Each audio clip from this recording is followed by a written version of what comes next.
I was at Moody. I told you I'd tell you more about my travels. I drove from here last Thursday morning, Thursday before last, drove from here to Charlotte 10 hours. Spent 4 or 5 days hanging out with my friends. Got back in the car on Sunday morning, drove 10 hours back home. Got unpacked, got repacked, got on a plane, flew 1 to 2 hours, whatever it is, to Chicago. By Tuesday night, I was in a worship service and I wasn't feeling well. I hadn't had water for about 5 or 6 days. Had a lot of soda. Had a couple cups of coffee, believe it or not. I wasn't feeling well. I know Sister White's going to get on me after service. Take care of yourself better than that. I know, Sister White, you're right. I get in the worship service and I said, I got to go find some water. I told Jeff Kite, Jeff, I'll be back. I got to go find some water. So I get up and I go. Everything is closed up. Service has started. I asked one of the police officers, I said, sir, is there anywhere on campus I can get some water? He said, no, everything's closed. There's a water fountain right there. I said, I need more than that. I feel like I'm dehydrated. My head is on fire from the top up. I said, I'm not feeling good. I'm a little dizzy.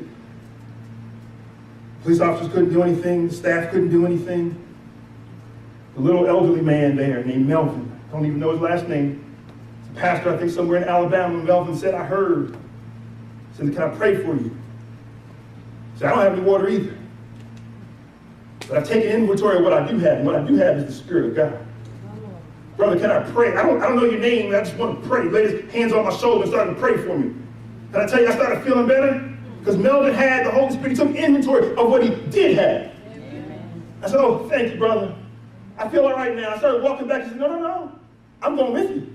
He said, the Spirit told me to come and sit with you. I said, well, Melvin, I'm sitting with 4 other guys from my church, and there's no, he said, I'm not worried about that. He said, the Spirit told me to come with you, and I'm coming with you. I'm going to be obedient to the Spirit, because all Melvin had was the gospel of Jesus Christ sown into his heart. He didn't have water, just like I didn't have water. I was in need, but he had the Holy Spirit in that moment sharing with me. What do you have left?